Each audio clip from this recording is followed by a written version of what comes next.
pessoal, eu sou Dani Jacobsen, sejam muito bem-vindos a mais um episódio do Mãe Sem Culpa, um programa feito para você que busca informação e acolhimento. Hoje o programa será sobre parentalidade. Vamos falar sobre aprendizados, erros, culpas, como fazer uma criação consciente e mais afetuosa. Para esse assunto, eu trouxe a Cuida 360, com as enfermeiras Patrícia Wirtz e Michele Ferreira. Gurias, sejam muito bem-vindas no Mãe Sem Culpa, tudo bom? Tudo bem, obrigada pelo convite, Dani, estamos muito felizes em participar. Que honra vocês aqui, fico muito feliz e honrada. Obrigada. Patrícia, né? Obrigada, Dani, pelo convite. Estamos muito felizes também de poder contribuir, né, contigo, com o programa. Então tá, gurias, pra gente começar, então, eu gostaria que vocês, né, se apresentassem, contassem, né, um pouquinho como é que funciona, né, o 360, né, o Cuida 360, e também sobre o trabalho de vocês. Então, meu nome é Michele Ferreira, né, eu sou enfermeira. Fazem 25 anos que eu trabalho na enfermagem, cuidando, né, de mães e bebês e em primeira infância. E ao longo dessa nossa trajetória, né, a Patrícia também tem bastante tempo na enfermagem, a gente foi vendo o quanto o nosso trabalho ele era complementar, se agregava, né, vou deixar a Patrícia apresentar o trabalho dela também, mas a gente trabalha no Cuida 360 fazem 2 anos, né, então o nosso consultório, né, faz pouco tempo, mas a gente já vem de uma longa caminhada, né, trabalhando separadamente, mas em alguns momentos a gente fazia algumas parcerias e trabalhava junto, e sempre pensando, né, o quanto a gente ia agregar, né, se conseguisse juntar, né, o nosso trabalho.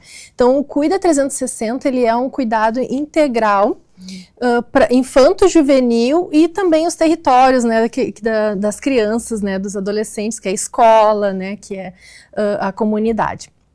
E a gente trabalha numa perspectiva de juntar o conhecimento tanto da medicina ocidental, né, medicina moderna, quanto com as práticas, então, orientais e a medicina oriental e é inovadora, assim, o Cuida 360, e a gente está muito feliz aí com o resultado também, né, com as famílias.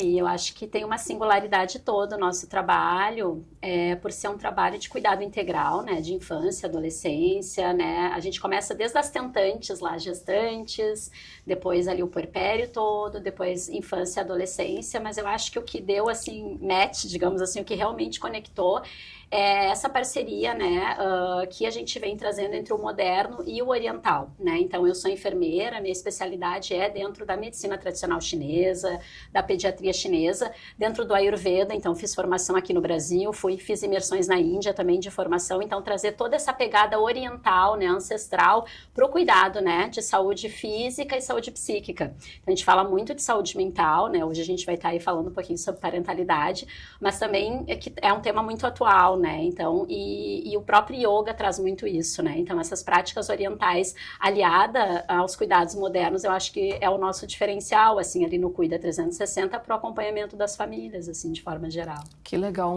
então é um programa bem completo, né, gurias, tem tudo.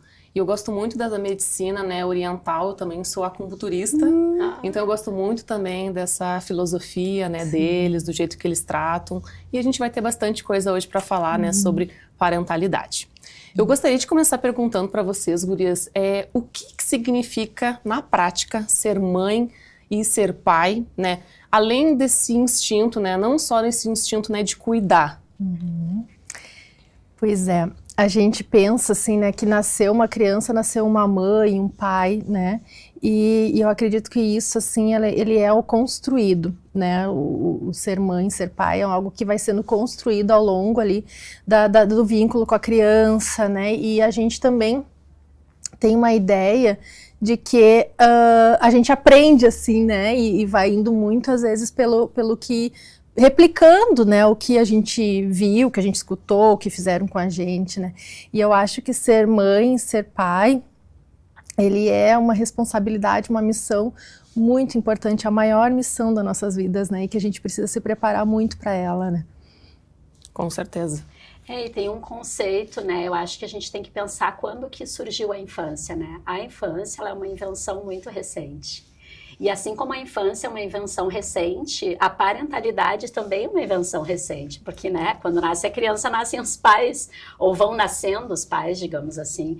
Então, eu acredito que essa questão dos pais, hoje, exige um preparo maior, porque a gente sabe que esse período da infância, esse período do desenvolvimento, é um período muito rico e muito delicado, onde quando a gente tem um filho, a gente quer dar o nosso melhor, mas nem sempre é simples, né? Às vezes a gente precisa de apoio também para isso, para não, como a Michelle falou, reproduzir, né? Sair reproduzindo. E a gente vem de um modelo de educação que a infância estava surgindo, digamos assim. Hoje ela já está posta, né? Mas há um tempo atrás não existia infância. Então, os nossos avós, será que viveram infâncias? Não sei, né? Não tinha esse processo de desenvolvimento que a gente fala hoje. Então, acho que ser pai e mãe hoje em dia, essa questão da parentalidade, ela vem imbuída de um processo de educação, que a gente precisa auxiliar os pais nesse processo de educação, né? Em vários aspectos, né? Não só no aspecto de orientação, mas às vezes até de busca de tratamento, de acompanhamento. Sim, e é isso que eu gostaria de perguntar para vocês, né? Quando nasce o filho, né? Como que os pais podem se preparar emocionalmente para essa chegada? Eu acho, Dani, que assim, se preparar emocionalmente para a chegada do filho é algo muito difícil, assim, né? Porque ó, a gente, quando chega um filho, né? O puerpério, né? O puerpério, aquela fase ali do início, é uma fase em que os hormônios da mulher, né, estão ali, os hormônios, o progesterona, o estrogênio tá lá, né, embaixo, né? Então, tem o cansaço físico, o cansaço mental ali também, do fato de não conseguir dormir, né? Então, tem toda uma demanda, uma necessidade do bebê, né? Que a gente nunca... Assim, às vezes eu vejo lá no Cuida 360, quando a gente atende os casais, porque a gente acompanha os casais aí no curso Preparando o Ninho, que eu digo que é um manual de instruções práticos, assim, para a chegada do bebê, que a gente vai saber como lidar no dia a dia com o bebê. Mas é um suporte técnico, um suporte de conhecimento, que a gente vai saber qual é a necessidade do bebê. Mas a parte emocional mesmo vai ser muito difícil, a gente tem que se preparar para os desafios que vão vir, né? Mas a gente só vai conseguir se organizar emocionalmente, se preparar com o carro andando, né? Porque é muito intenso, né? É maravilhoso e intenso, assim, e realmente cansativo, né? A necessidade do bebê de ficar acordado. Sim, até porque, né? De fato, quando a gente está grávida, os pais estão grávidos, né?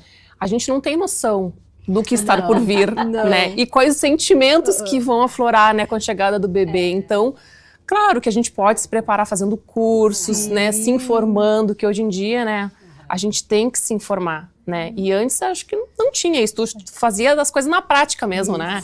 Vinha e fazia na prática. Eu brinco com a Michelle, que eu acho muito engraçado, assim, porque a gente recebe os pais gestantes no curso, e a gente vê eles gestantes. E aí depois a gente recebe eles no puerpério e é outro casal. É engraçado porque é outro casal. É como a gente dizer assim, Dani, quando é que tu tá madura emocionalmente? Nunca! A gente vai a vida inteira amadurecendo. Ou então, assim, quando alguém te pergunta assim, como é que é dirigir? Sei lá, minha filha adolescente me pergunta, mãe, como é que é dirigir? É difícil explicar, né? Porque cada um vai ter uma reação no momento que está no trânsito. E ter filhos, eu acho que o processo de educação, o processo de apoio, de segurança que a gente promove ali no Cuida é muito bom. Mas cada um vai acionar suas questões viscerais ali dentro do que recebeu de educação. Porque a gente, imagina, ganhar um filho ali, né? O casal, a privação do sono, né? Pode gerar muitas questões que a gente às vezes não tem nem controle emocional sobre isso. Então, o preparo eu acho que se ajudar no sentido de ter uma rede de apoio muitas vezes, né? Ter aonde buscar ajuda quando precisar. Eu acho que esse é um preparo que pode acontecer, mas a maturidade só vai vir na prática. E eu vejo muito também a questão de a gente, depois que é pai e mãe, né? Isso nossos pais dizem para nós, né? Quando vocês forem pai e mãe, vocês vão nos entender. E nós vamos entender mesmo, né? Porque quando a gente é pai e mãe, a gente entende os nossos pais, né? E elabora também as nossas relações, né? Com a nossa família e tudo. Então, é algo assim que ser pai e mãe também é uma oportunidade de um autoconhecimento, né? E de elaborar algumas coisas, assim, da nossa família, né? E é algo assim que nós lá no Cuida, a gente sempre diz assim, a gente não romantiza, e a gente tenta ser o mais realista ali, colocando para as famílias quais são os desafios que estão por vir, como a gente resolver isso, né? Mas, só que assim, quando tu tá gestante, tu imagina assim, não, isso não vai acontecer comigo, não, comigo vai ser diferente, meu filho vai chegar, já vai sair mamando, vai dormir a noite inteira, não vai ter cólica, não, né? Porque ainda tá no mundo ideal, né? A gente não, o real ali, a criança real é depois que nasce, e o pai e a mãe, eles têm momentos diferentes também, né, a mulher, ela sente ali o bebê se mexendo, o corpo mudando, o homem só fica acompanhando ali, né, o desenvolvimento. O homem, acho que mais do que a mulher, né, acho que tem um choque de realidade, né, quando nasce realmente o bebê, né, porque aí nasce a mãe, mas o pai nasce de fato, né, ali, né, no nascimento. E eu vejo, assim, que não é só o sono também, tem muitos desafios nesses primeiros meses, né, gurias? Quais são os desafios que vocês acham, assim, que são os maiores nessa fase? Todas as fases é que nem videogame, se a gente passa uma fase, começa a outra, né, com mais... Todas as fases têm seus desafios, assim, mas eu acho que o início é a questão da amamentação muito forte, né, porque a gente... se é o primeiro filho, até assim, eu já atendi mães na consultoria de amamentação, que era o 5º filho, e ela disse, não, hoje, agora, dessa vez eu já decidi que eu não vou passar trabalho sozinha, né? Então, assim, é diferente, assim, a gente não sabe como que vai ser, né? Porque não é o bebê nasceu e botou no peito e saiu mamando e sugando, não, é a cada mamada, o bebê aprendendo a mamar, a mãe aprendendo ali a técnica, então é um aprendizado ali que se dá no processo, né? Tem a questão do ciclo circadiano, que os bebês não têm esse ciclo, né? Então o sono, assim, é bem... Dorme várias horas durante o dia, fica acordado à noite, né? E isso pra gente é bem desgastante. Tem a questão das cólicas, da disquesia, né? Então, são muitos vários desafios aí. né? E eu acho que um desafio importante que a gente precisa falar é que eram 2 e serão 3. Sendo que esse terceiro ou quarto, se forem gemelares, né, vai precisar de toda atenção. Então, eu acho que ali dentro do casal tem que ter, assim, muito diálogo, né? Tem que ter muita conversa, porque... É tudo uma prioridade imediata, né? Então, o bebê recém-nascido é aquilo, né? Tá chorando, é mamar, é a troca de fralda. Então, é muito intenso, né? Eu diria que esses primeiros 30 dias ali é de uma intensidade, assim, muito grande. E a necessidade, assim, de romper com uma casa que era de 2. Eu acho que até o próprio ambiente da casa, se a gente for parar para pensar antes da gente ter filho e depois que a gente tem filho, ele muda completamente, né? Então, acho que isso é uma coisa que a gente... É um dos desafios, eu acho, assim, de realmente poder doar, né? Como que a gente hoje, na sociedade que a gente está vivendo hoje, a gente consegue doar totalmente o nosso tempo para alguém, né? Que é o nosso filho que nasceu ali. Então, eu acho que é uma exclusividade daquele ser que depende totalmente de ti. Acho que olhando, acho que um dos desafios maiores, assim, que a gente enfrenta é esse. É verdade, porque antes era só tu era a tua prioridade, Isso. e não é, depois que o neném nasce, tu não é mais a tua prioridade, não, né? E a gestante tem o seguinte, todo mundo faz também, deixa que eu te ajudo, deixa que eu faço, então a gestante, ela tem todo um apoio, né? Sim, e às vezes a gente vê muito ali no Cuida, Dani, as mulheres se preparando muito pro parto, nossa, elas estão assim, totalmente focadas no parto, e elas chegam pra nós e dizem, eu me preparei para o parto, mas eu não me preparei para o puerpério. Olha que interessante, né? Porque fica um foco tanto naquele momento ali, que claro, é um momento importante, tem que ter foco, mas ao mesmo tempo, o maior tempo que tu vai ter depois de desafio. Sim, mas sabe que aqui eu vejo que a maioria das pessoas, quando vem me relatar, das mães, né? Muitas me relatam isso, sabe? Que não se prepararam para o puerpério, né? Que é um momento muito difícil, né? Para nós mulheres, nós mães, que nós passamos por isso. E hoje em dia já é se falado muito, mas ainda falta, né? Essa mais informação sobre isso, né? Para a gente se preparar um pouco melhor.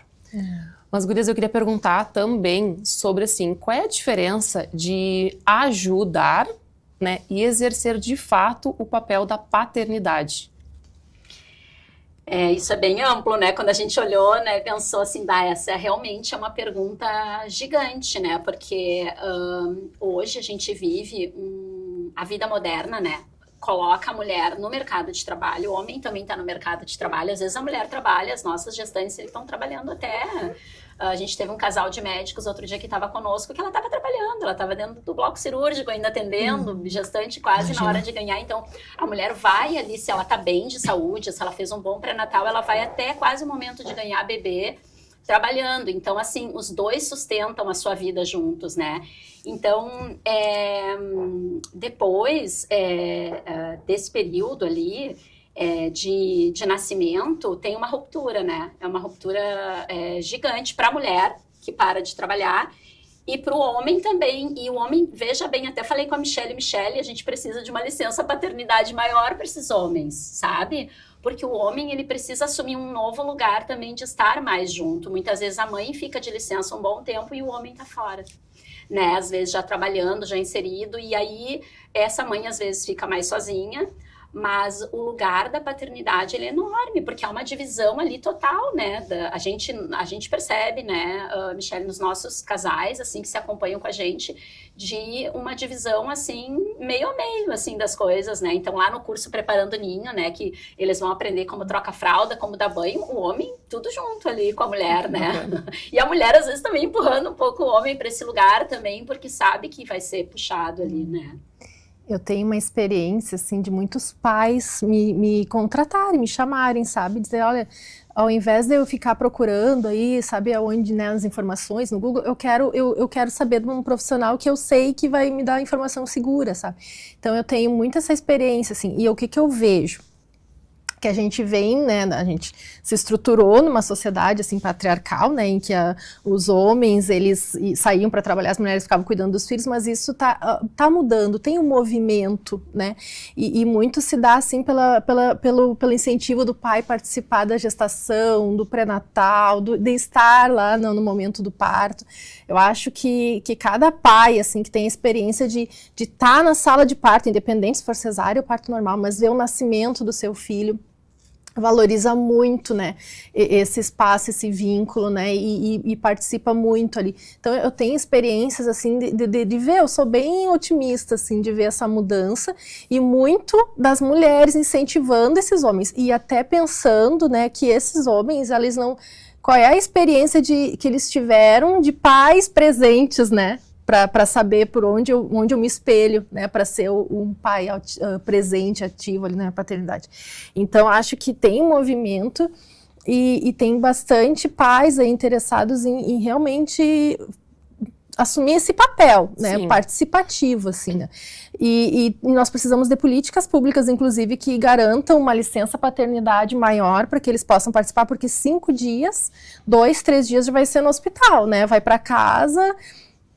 E as mulheres, assim, daí tem empresas cidadãs que aumentam um pouquinho para 20 dias essa licença paternidade, mas tem isso, né, deles terem que ir antes para trabalhar e acabam passando o dia fora, chegam em casa, né, pouco tempo para realmente ter esse envolvimento ali com os cuidados, né. Eu vejo também que isso está mudando, né, graças a Deus, mas a gente ainda tem uma sociedade muito preconceituosa, machista, né, que a mulher, né, de fato, ela tem que cuidar de tudo, né? Ainda tem que ter essas responsabilidades dos filhos, mas eu vejo que a nossa geração agora, né, ela está mudando.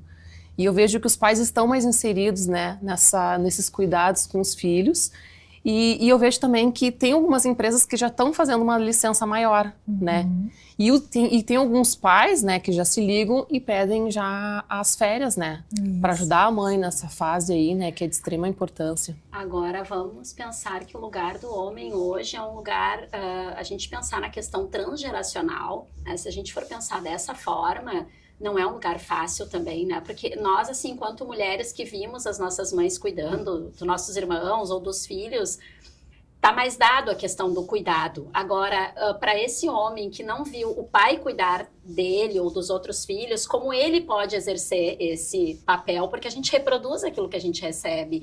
Então, como ele pode quebrar isso? Como é difícil achar esse novo lugar, né? Então, a gente percebe lá no Cuida 360 que os pais, eles estão engajados nisso, eles fazem um grande esforço, mas também faz parte da mulher poder abrir esse espaço, né? Porque muitas mulheres, às vezes, também se tomam totalmente do cuidado e não sobra espaço para esse pai entrar, né? Então, a gente também, nosso papel é esse, de ajudando, né? Essa mãe é também liberando espaço para esse pai entrar, porque a família, Dani, é um sistema.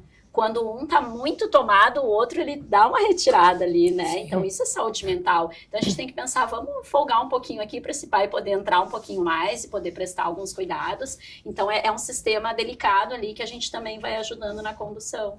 Mas, gurias, eu vejo que agora a nossa geração, né, dos nossos filhos, eles já vão ter uma outra conscientização, né, de criação. Né, graças a Deus, eu acho que eles já vão estar inseridos num outro sistema, né, que o pai e a mãe vão estar presentes de fato. Gurias, e o que isso, né, do pai estar presente na criação vai contribuir na saúde mental dessa criança? O pai, né, tem uma posição ali na questão da saúde mental, de dar segurança, né? Quando uma criança é maior, assim, ela olha para o pai, ela vê o quê? A força, né? Nossa, meu pai é forte, né? Tem a questão da segurança, mas eu acho que num primeiro momento, Dani, quando a gente vai pensar no pai, a gente vai pensar no terceiro. Porque o que acontece? O bebê sai de dentro da barriga da mãe e ele vem para o seio. Então, quer dizer, ele ainda não sabe bem, tô dentro ou tô fora, né? E daqui a pouco ele intercala entre o seio, no seio e fora do seio. Então, a gente começa a ir dando esse entendimento para esse bebê que ele é um ser separado dessa mãe. E então tem esse terceiro, que é o pai, né? Ou muitas vezes, quando não tem o pai, pode ser uma avó, uma outra terceira pessoa que tá naquele núcleo familiar, fazendo esse papel sistêmico que é aquele corte, né, que tem ali, porque senão a mãe se toma todinha daquele ser ali, né, do bebê e acaba também se sobrecarregando, né, porque tem também ali um prazer naquele contato com o bebê, mas também é cansativo, né, então é necessário sim, e muito importante que o pai, ele tenha esse papel, e pode ver que geralmente as mães são um pouco mais protetora e os pais são de ir lá e romper, né? Não, deixa ele ir, ele consegue, né? Então, o encorajamento, né? Acho que o pai também tem esse papel. Perfeito. Gurias, e o que muda na vida do casal essa parentalidade? O que muda na vida do casal a partir do momento em que são pais? Isso. Ou no momento em que eles têm um acompanhamento parental, assim, sobre a pergunta, né? Porque a parentalidade, ela é um espaço, né, de educação não só para o pai, para a mãe, mas todos os que são envolvidos ali com o cuidado da criança, né, na educação, né, em casa. Então, o pai e a mãe, quando são pais, né, o que muda na vida deles é tudo, né? Muda tudo ali, se torna uma outra relação, né? E eu acho que vem antes, né, de ser pai e mãe, a importância de ter um bom diálogo, uma boa parceria, né? Quererem juntos, né? Ter um filho, né? Serem pais e mães, porque nos primeiros anos ali da criança é muito voltado para esse papel de pai e mãe, né? Eu gosto sempre de conversar assim com eles, porque tem ali o primeiro mês, que é o mês que a gente diz que é da sobrevivência. Passou o primeiro mês, né? A gente começa já a ter uma rotina, já tem uma organização, mas chega uma hora em que a gente precisa olhar para o casal, né? Porque o casal é a base, né? O pai, a mãe, ali a família, né? Independente também do contexto ali, mas né, esses pais, eles precisam também se olhar e dizer, olha, vamos nos redescobrir, porque senão a gente fica tomado só pelo cuidado mesmo, né? Então, é necessário ter o momento em que realmente se olhe e realmente, assim, vai mudar, porque vai ter um compromisso ali com o cuidado com a criança, né? Vai mudar porque mudou toda a estrutura da casa, mudou toda a rotina, né? Eu gosto de dizer que o casal, né, ou nós, quando nós temos filhos, a gente deixa de ser filho. Olha que interessante, né? Quando a gente pensa assim, nossa, quando nós somos pais, nós deixamos de ser filhos. porque a gente vai remeter toda a nossa energia, toda a nossa atenção para aquele ser. Então, isso muda tudo. E a nossa responsabilidade é muito grande e a nossa necessidade de um processo de mudar. Porque nós todos, né, temos ali nossas fragilidades, nossas potencialidades, mas num filho a gente vê essa fragilidade vindo crua, assim, né? A gente vê ele repetindo uma coisa que a gente faz e que a gente não gosta e que ele tá repetindo, então a gente precisa se melhorar. Acho que para ser pais, eu diria que a grande evolução, no sentido da parentalidade, é a gente se tornar melhor para criar um ser melhor. Então, acho que esse é um trabalho que a gente consegue muitas vezes pelo processo de educação, pelo processo de terapia, muitas vezes que é necessário, porque a gente tem que se haver com as nossas questões ali também, né? Se a gente quer dar algo melhor, né? Perfeito. E a parentalidade, Dani, só complementando a pergunta, é algo muito novo, né? Então, assim, os estudos, toda a educação, não é tão novo, mas nessa geração que a gente vive hoje, é que a gente tem acesso a essa informação, tem acesso a esses profissionais, né? E nós lá do Cuida, a gente faz esse acompanhamento com a parentalidade, que é orientar mesmo, sabe, as famílias, assim, os pais, né, e qual é a fase, o que eu ia esperar dessa fase do desenvolvimento da criança, como agir de uma forma em que eu contribua para que o desenvolvimento seja saudável, né, que desenvolva todas as suas potencialidades ali naquela fase que a criança está vivendo, como é que eu me organizo como casal, né, no meio de todos esses desafios. Então eu acho que é bem importante, assim, a gente saber que existe, né, existe esse suporte, né, e que é novo, mas ele tá ao alcance, né? De extrema importância, né, óbvio. Mas, assim, Gurias, agora a gente vai entrar num outro bloco, tá? Como que a gente pode equilibrar o afeto com a disciplina? Isso também é uma... as coisas, elas andam juntas, né? O afeto e a disciplina, eles tem que andar junto. Eu acho que a gente, às vezes, está muito tomado de replicar coisas que a gente viveu, né? E que a gente teve, às vezes, nós tivemos os nossos pais nos deram o que foi possível, né? O que eles puderam nos dar com todo amor e todo afeto. Mas ainda era replicando coisas, o que a gente está falando, né, que não tinha um conhecimento, uma base, né, a gente pensava, né, nas gerações passadas, que eram mini adultos, que as crianças eram mini adultos, que elas tinham que ser doutrinadas, disciplinadas, né? Então a gente tem essa questão da autoridade, da disciplina, e hoje a gente sabe que não, né? Que a criança, ela está em fase de desenvolvimento, ela ainda não tem o cérebro humano, ele vai maturar até os 25 anos, né? Então a gente tem uma necessidade ali da criança, e que a gente vai lapidando ali, ensinando ela, né, de uma forma com afeto, com limite, mas com afeto, né? Então as coisas não andam separadas, né? Eu vejo que os pais têm muito medo, né? Muita insegurança, assim, como que eu vou fazer? Eu digo não digo, né? Como é que a gente põe esse limite, assim, sem os traumas, né? Sim. E eu gosto de dizer assim para os pais que o dizer não, o colocar limite é o tu dizer eu te amo, eu me importo contigo, eu tô te cuidando, né? Eu acho que quem cuida, quem zela pelo filho, ele vai dizer não, ele vai colocar limites, né? Porque isso faz parte. E saber lidar com a frustração é um aprendizado, né? Então a gente vai durante a vida lidar com frustrações e a gente aprende ali na infância quando está desenvolvendo essas habilidades. Gurias, mas qual é a diferença entre impor limites e ser autoritário? Também tem a questão do que é o ser autoritário, né? Porque o que a gente vê? Ou é autoritário, ou é o permissivo demais, né? A gente está andando nessa linha, assim, né? Para colocar limites, primeiro a gente tem que entender qual é o desenvolvimento da criança, o que ela está desenvolvendo naquela fase em que ela está vivendo, o que ela é capaz de compreender, o que ela é capaz, né, de entender ali no que ela está se desenvolvendo, né? Porque a criança, ela é da atividade, ela é da exploração, ela é de ficar criativa, de ficar explorando, chega lá no consultório, vai explorar o consultório, vai conhecer aquele ambiente, né?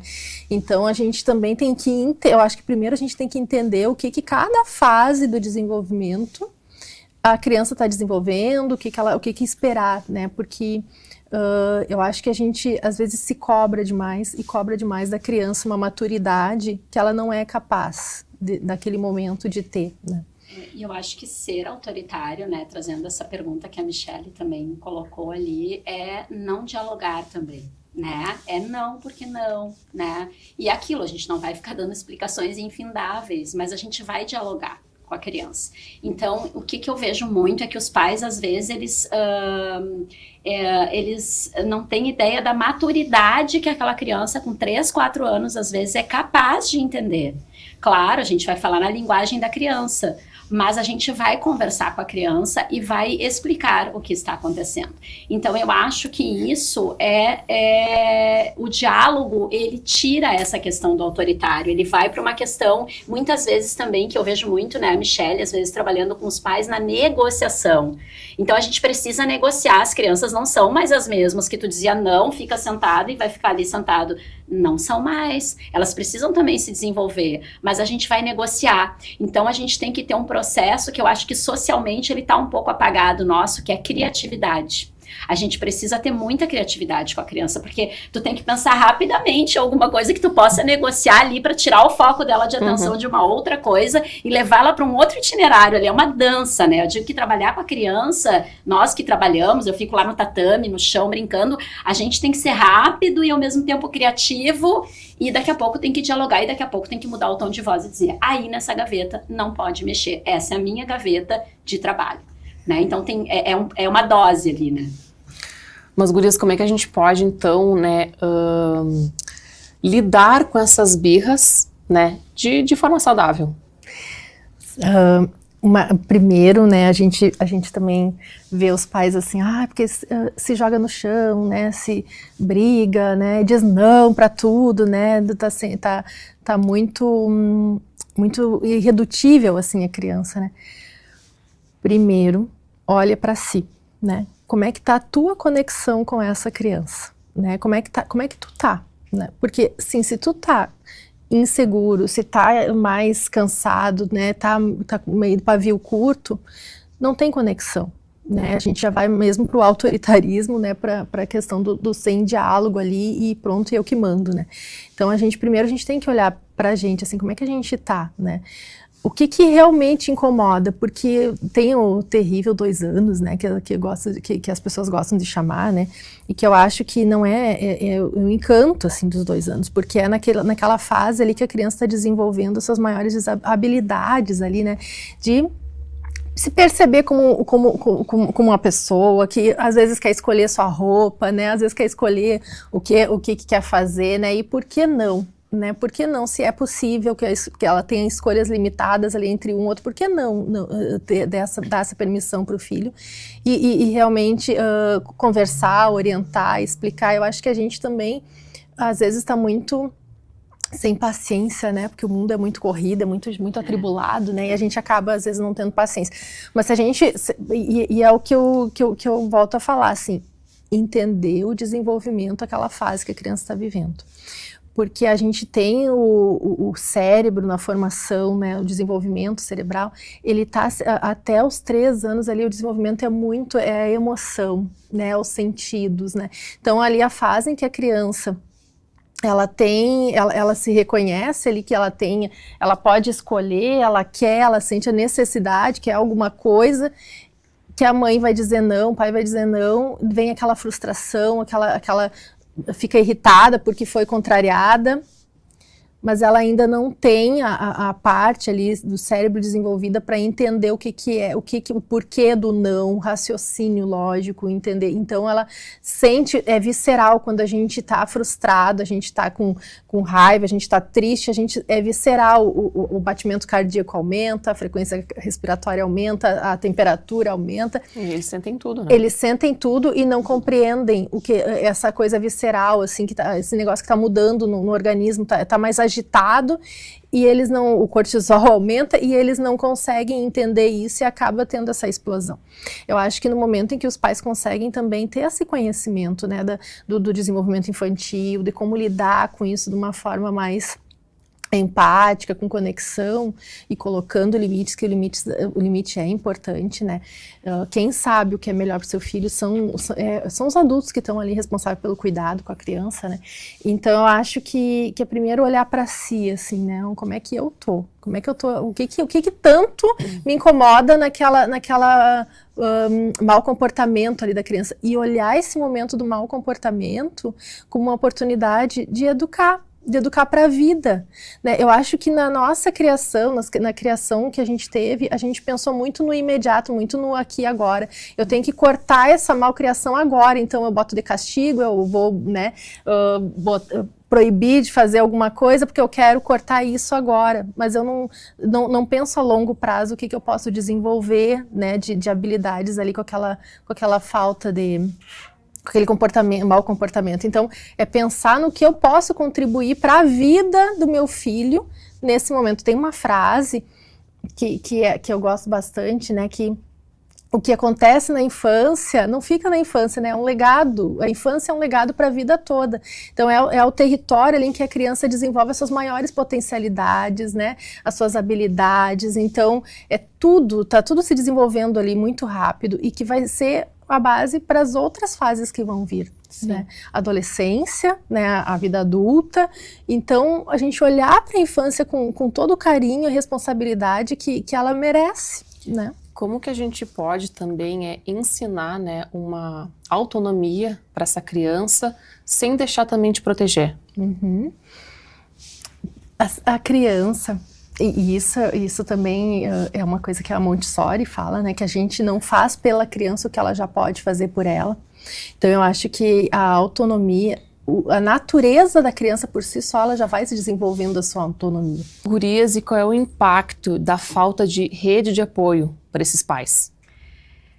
A gente está vivendo tempos de falta de rede de apoio, né? De fato, porque nós temos avós hoje, que eram as pessoas mais presentes na vida das crianças, né? Dos netos, assim, de forma geral. Hoje nós temos uma nova geração de avós, né? São avós que ainda estão trabalhando, que estão mais jovens, muitos se cuidam um pouco mais, estão viajando, estão querendo curtir também um pouco a vida. Então, a gente percebe ali no Cuida 360 que não são avós assim que se tomam, né, da questão dos netos, mas que se moram na mesma cidade, se disponibilizam, mas é diferente do que era antes, quando a criança ela era criada de uma forma mais comunitária, digamos assim, né, seja pela vizinhança, ou pelos avós, ou pelos familiares ali. Então, sim, eu acho que os pais hoje... eles estão mais sozinhos em termos de rede de apoio. Não é à toa que nós estamos aqui também, né? Porque são serviços que dão apoio, né? E que podem ajudar nesse processo, né? De não só da questão da educação, mas de dar apoio afetivo e poder disponibilizar. Eu brinco com a Michelle que o nosso próximo negócio é uma agência de babás e de, enfim, né? Porque nos pedem muito, né? Pessoas que possam estar em casa ajudando, ou quando os pais querem sair para poder estar à noite, né? Então tá aí um nicho aí para se trabalhar, que realmente tem muita demanda desses pais, né? Que realmente tem alguém ali para ajudar. E claro que a gente tem famílias ainda que a rede de apoio é muito boa, né? Que a gente vê que os avós moram relativamente perto, que são mais presentes, né? Às vezes tem dinda, mas a nossa vida socialmente ela tá um tanto quanto solitária, né? Eu diria assim. E não é raro a gente ter, acho que a maioria dos casais, né, Michelle, a maioria, eles são muito sozinhos no sentido do cuidado, né? Inclusive, às vezes, vai lá fazer um laser na mama com a Michelle, o marido é quem fica com o bebê em casa, né? Ou muitas vezes, quando eu atendo acupuntura nos bebês, por exemplo, é sempre junto com a mãe, e quando é só para a mãe, o bebê vai junto também. Porque essa mãe, muitas vezes, ela vai junto com alguém, com uma avó, com alguém para ajudar durante a consulta, mas ela não tem, assim, alguém que realmente segure ali, né? Então, eu acho que a rede de apoio, ela é construída, e a gente trabalha isso no curso Preparando o Ninho, que é quando os casais gestantes chegam. Esses tempos chegou para nós um casal de gestantes gemelares, com 0 rede de apoio. tranquilos e serenos. E a gente, olha só, né? Acho que vocês vão precisar de ajuda. Então a gente vai ajudando a desromantizar um pouco e dar um pouco de dados de realidade para aquela família de que realmente vai se precisar alguma rede de apoio, seja uma rede profissional, com babás e com pessoas ou com serviços que possam ajudar, ou seja a rede familiar ali. Então essa é uma construção que eu acho que ela é anterior ao processo, inclusive, de ter os filhos, né? Quando se vai pensar na gestação ou durante a gestação, a gente já vai trabalhando com isso, né? Perfeito. E é de extrema importância, né? Uma rede de apoio. Né? E muitas vezes a gente fica, né, até com medo, achando que, né, não vou pedir ajuda porque isso é um sinal de fraqueza, né? A mãe, né, tem que dar conta de tudo, o pai também, então a gente fica naquela coisa, né? Como que a gente pode, né, pedir ajuda? A rede de apoio, ela torna as coisas mais leves, né? Torna a vida mais leve. Então, eu acho que a gente, realmente, assim, se a gente tem uma rede de apoio, né, Dani, se tem possibilidade de ter alguém na família, ou se tem possibilidade, nós somos rede de apoio também, né, os profissionais de saúde, né, o babás, enfim, se tem condições, eu acho que tem que pensar nessa organização. Uma porque o pai e a mãe vai estar envolvido ali com o cuidado da criança, né? E também vai precisar de quem se envolva, né? Ou com o cuidado da casa, com o cuidado da comida, né? Que esteja no momento que o pai tem que voltar ao trabalho, que a mãe tenha um suporte ali para poder dar uma descansada, poder tomar um banho mais tranquila, né? Então a rede de apoio, depois quando a criança cresce, a gente poder também ter alguém para cuidar da criança um pouco, para a gente olhar para o casal, né? Olhar para a nossa vida, né? Então, a rede de apoio, eu acho que ela torna as coisas mais leves, né? Eu vejo, assim, que tem, às vezes, as famílias mesmo têm atritos, não se dão, e isso talvez seja um pouco mais difícil, ou às vezes moram no interior, ou, né, então às vezes dificulta. Mas se é possível ter uma rede de apoio, se tem essa possibilidade, não abram mão disso, né? Não abram mão disso porque torna as coisas mais leves, né? Mais fáceis. Com certeza. E para a criança, eu acho que torna o processo de educação mais plural, né?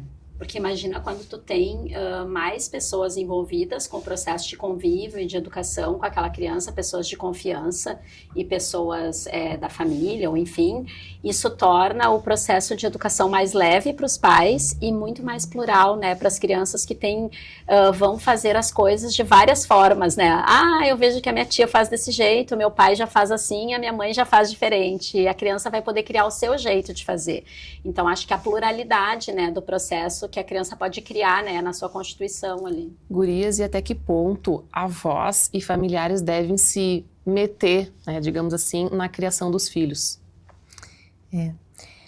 A criação dos filhos é uma responsabilidade dos pais, né? Então a gente pensa assim que os avós, eu acho que tem mais a questão da experiência, das memórias afetivas, né? Do curtir o neto ali, né? A neta, porque às vezes quando teve os seus filhos tiveram que trabalhar, então na vida que a gente tá, né? Trabalho correndo, né? Na participação, né? Tem uma participação também na criação, né? Isso, então vai ter uma participação mesmo de vínculo, de brincadeira, de se envolver nesse processo mais gostoso, né?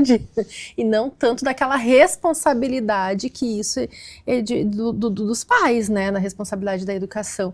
Mas é importante, sim, ter esse convívio com os avós e ter a participação deles é fundamental. E a gente também, às vezes, vê, né, os pais, porque vai para casa dos avós, muda toda a rotina, né, dá doce, né, e acaba saindo, assim, da rotina do que é esperado. E daí a gente conversa, né, com as famílias no sentido de que é de vez em quando, né? É no final de semana que vão para casa dos avós. Não são avós que são assim, toda semana passa uma tarde na casa dos avós para a família trabalhar, né? Para o pai e a mãe trabalhar aqui. Daí seria uma outra situação. Mas se é de vez em quando, se é numa visita, se é no final de semana, é a oportunidade que os avós também têm, né, de fazer as memórias afetivas, de fazer o vínculo, de participar ali. Então, por que não? Né? Na casa dos avós é possível, né, ter essas liberdades, né, que em casa com a família que também é super saudável e válido, saudável, né? Claro. com certeza. Então tem a questão disso e tem muito a questão também que a gente vê que é dos palpites, né, Dani? Essa é minha próxima pergunta. Ah, tá, tem uma pergunta. Mas essa questão dos avós, eu queria trazer um caso que eu acompanhei de uma menina, porque trabalho muita questão clínica, também tá com muita bronquite, muita secreção, muita coisa, então a gente entra na medicina chinesa direto no processo de alimentação.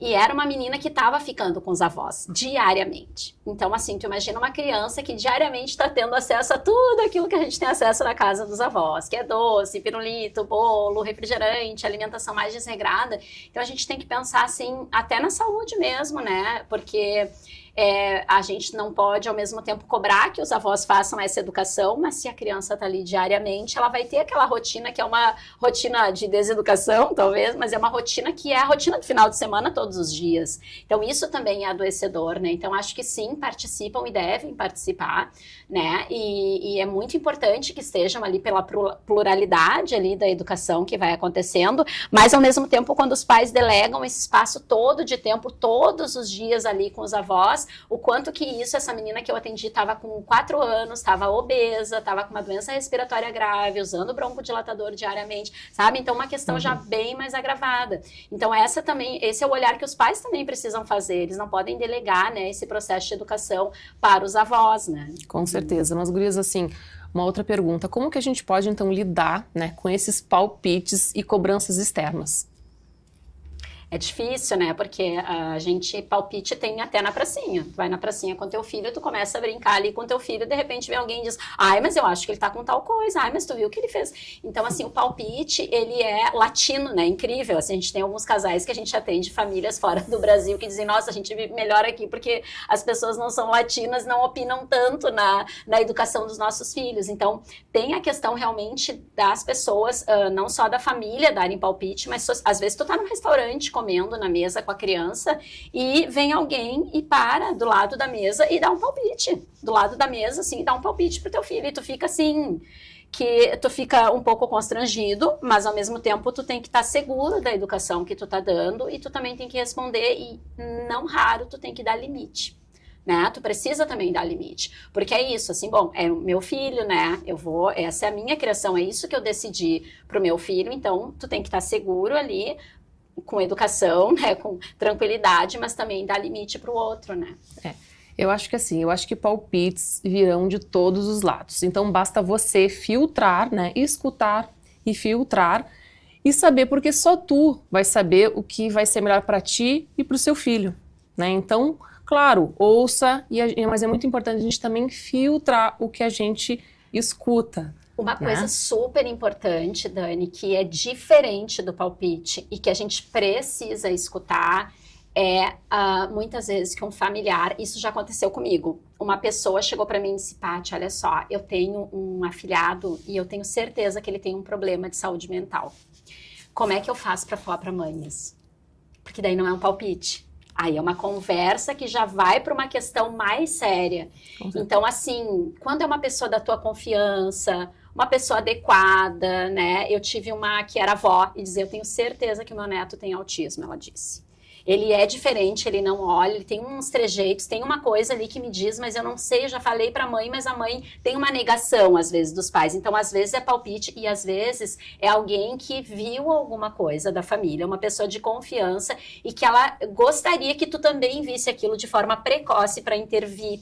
Então, nesses casos, Dani, tem que levar. Eu faço avaliação em saúde mental, né? Tenho muita experiência em saúde mental e acho que essa mãe, ela precisa entrar em contato com isso. E olhar, assim como tem pessoa que dá palpite que a criança é TDAH, porque a criança tá correndo e tem hiperatividade. E não é, né? Então, eu acho que tem que fazer esse filtro, sim, Dani, mas a gente também tem que ficar atento, né? Porque, às vezes, é uma negação, assim, né? Gurias, o papo tá muito bom, né? Mas, infelizmente, a gente tem que acabar, né? Encerrar o programa. Quero agradecer a presença de vocês aqui, foi de extrema importância, foi muito gostoso, a gente podia ficar falando horas sobre isso, né, porque é um tema muito legal, muito gostoso, então quero agradecer a presença de vocês aqui no Mãe Sem Culpa. Muito obrigada, Dani. A gente que agradece a oportunidade de falar do nosso trabalho, de falar sobre a infância, de ajudar aí a orientar os pais, né, a ficarem mais seguros e saberem também, né, que existe profissionais aí, né, para dar todo o suporte, né, que necessitam aí com os cuidados da criança. Muito obrigada pela oportunidade. Obrigada, Dani. Agora eu gostaria de falar para você aí de casa sobre uma campanha solidária, que é Salve os Irmãos Milk. Eles foram diagnosticados com distrofia muscular de Duchenne, que é uma degeneração e fraqueza dos músculos, né, progressivamente. É o Felipe, de 16 anos, e o Igor, de 9 anos. E a gente agora vai assistir um vídeo que eles fizeram para nós. Oi, pessoal! Hoje eu vim contar um pouco da nossa história. Eu sou o Felipe Calomilco, eu tenho 16 anos. E eu sou o Igor Gabriel Milk, eu tenho 8 anos. E há alguns anos atrás fomos diagnosticados com a distrofia muscular de Duchenne, que é uma doença crônica e degenerativa que afeta músculos esqueléticos, cardíacos e pulmonares do corpo. Eu e meu irmão sempre gostamos muito de jogar futebol, assistir futebol e falar sobre futebol. E nós dois somos gremistas. E a nossa doença nos impossibilita de fazer coisas básicas como correr, pular, jogar futebol, subir escadas e caminhar longas distâncias. Igual crianças que não têm a nossa doença não têm essa dificuldade. E hoje temos um remédio que se chama Elevidys, que cura a nossa doença e para a progressão dela totalmente. Mas ele custa 17 milhões de reais. E por isso eu e meu irmão aqui viemos pedir a ajuda de vocês para que a gente consiga os 17 milhões de reais e que cure a nossa doença e que salve nossas vidas. Porque hoje o que eu e meu irmão mais queremos é que a gente continue caminhando e fazendo as coisas básicas. Então, por favor, nos ajude. Ajude a salvar nossas vidas. Pessoal, então quero pedir para vocês, né, fazer qualquer tipo de doação. Qualquer R$1 vai fazer diferença para ajudar esses meninos a terem mais qualidade de vida e serem crianças. Porque eles precisam arrecadar 34 milhões. Agora então eu vou finalizar este programa com uma mensagem muito linda para você aí de casa. Aqui aprendemos juntos que educar vai muito além de controlar comportamentos.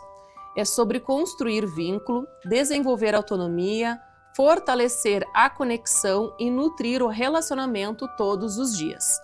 A parentalidade consciente não exige perfeição, mas sim presença e amor. Limites com respeito, comunicação não violenta e acolher as emoções das crianças com empatia e a importância de estar por inteiro ou pelo menos presente nos momentos que realmente importam. A culpa neste processo não precisa mais ser sua companheira. Agora você tem consciência, tem ferramentas, informação e mais clareza sobre o que faz sentido para você. Parentalidade não é um modelo rígido a seguir, é a construção diária feita de tentativas, ajustes e reconexão. Porque uma família que se escuta, educa com mais presença e uma parentalidade com vínculo transforma tudo. Um beijo e até o próximo Mãe Sem Culpa.